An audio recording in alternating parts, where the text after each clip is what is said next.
नमस्कार, वंदे मातरम, जय Hind. ST news में आपका एक बार फिर से बहुत बहुत स्वागत है।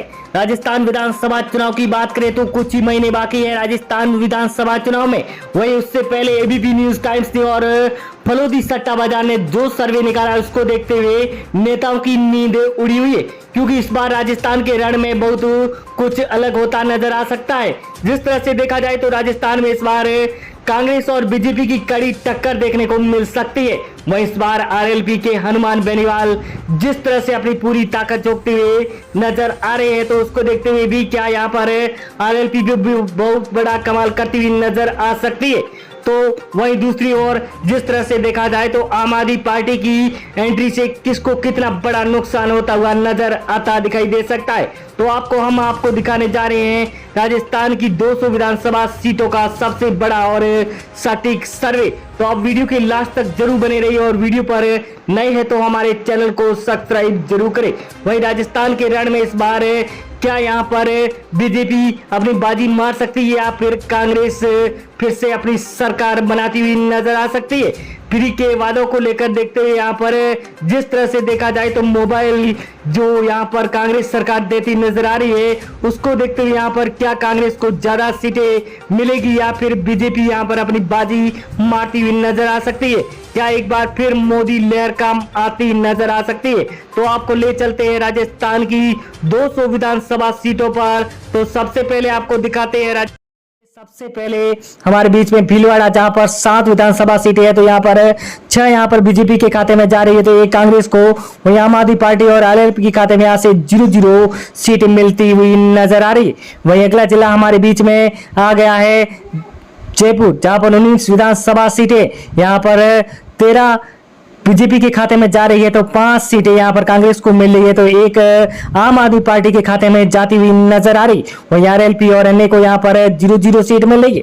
वहीं अगला जिला बांसवाड़ा, जहां पर 5 विधानसभा सीटें, जहां पर बीजेपी के खाते में 4 सीटें जा रही है, तो कांग्रेस को 1 सीट, वहीं आम आदमी पार्टी और अन्य को यहाँ पर सुपड़ा साफ होता नजर आ रहा है बांसवाड़ा में।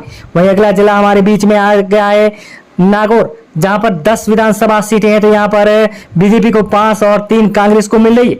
वहीं आरएलपी को यहाँ पर 2 सीटें मिल रही है, तो आम आदमी पार्टी और अन्य का यहाँ से सुपड़ा साफ होता हुआ नजर आ रहा है दोस्तों।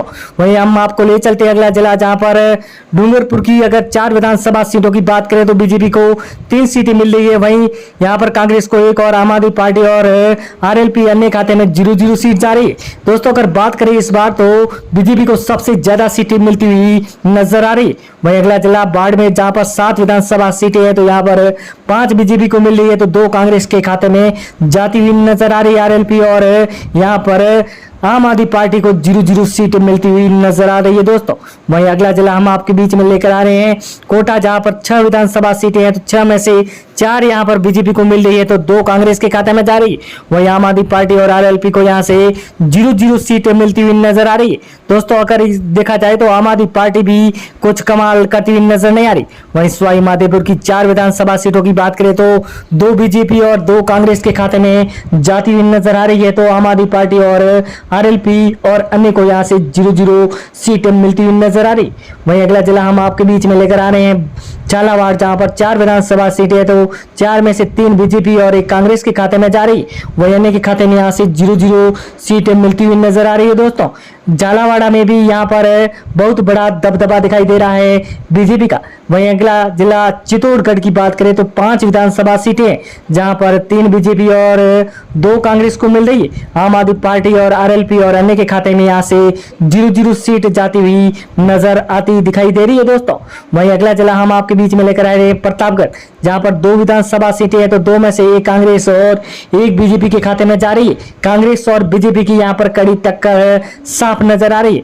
वहीं आम आदमी पार्टी और अन्य के खाते में यहाँ से 0-0 सीट मिलती हुई नजर आ रही। वहीं अगला जिला चूरू की 6 विधानसभा सीटों की बात करें तो यहाँ पर 4 बीजेपी के खाते में जा रही है, तो 2 कांग्रेस को मिल रही है।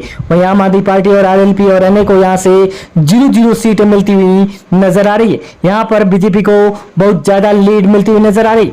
वहीं अगर बात करें जैसलमेर की 2 विधानसभा सीटों की, तो 1 कांग्रेस को और 1 बीजेपी के खाते में जाती हुई नजर आ रही। वहीं आम आदमी पार्टी और आरएलपी को यहाँ से 0-0 सीट मिलती हुई नजर आ रही है दोस्तों।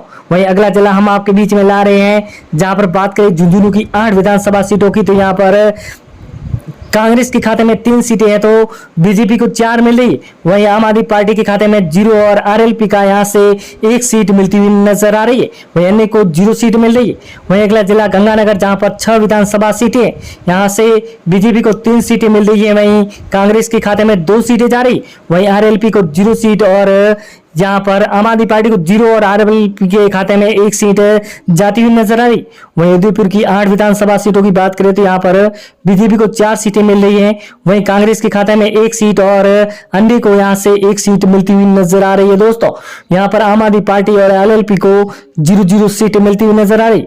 वहीं अगला जिला हनुमानगढ़, जहां पर 5 विधानसभा सीटें हैं तो यहाँ पर 3 बीजेपी को मिल रही है और 1 कांग्रेस के खाते में जा रही है, तो 1 अन्य को सीट मिलती हुई नजर आ रही है। दोस्तों, ये भी बहुत बड़ा कमाल यहाँ पर दिखाई दे रहा है, क्योंकि आरएलपी और आम आदमी पार्टी को यहाँ से 0 सीट मिली।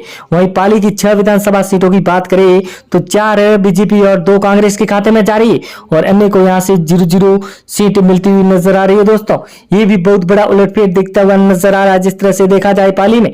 वहीं अगला जिला, जहां पर बूंदी की 3 विधानसभा सीटों की बात करें तो 2 बीजेपी और 1 कांग्रेस के खाते में जा रही है।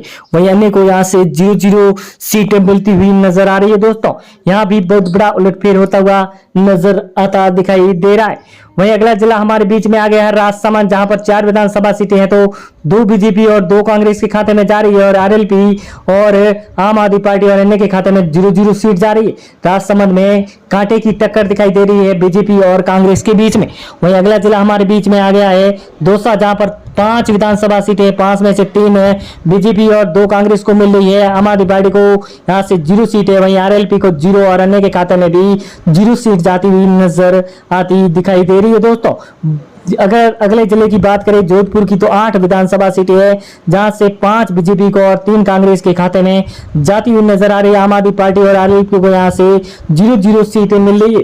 जोधपुर में यहाँ पर बीजेपी का जिस तरह से प्रदर्शन दिखाई दे रहा है, तो बहुत बड़ी लीड मिलती हुई नजर आ रही है। बीकानेर की 7 विधानसभा सीटों की बात करें तो यहाँ पर 5 बीजेपी को मिली है तो 2 कांग्रेस के खाते में जा रही। आरएलपी और आम आदमी पार्टी के खाते में यहाँ से 0-0 सीट मिलती हुई नजर आ रही है। दोस्तों, वहीं अगला जिला हमारे बीच में आ गया है डूंगरपुर, जहां पर 4 विधानसभा सीटें हैं, 4 में से 2 बीजेपी और 2 कांग्रेस के खाते में जा रही है।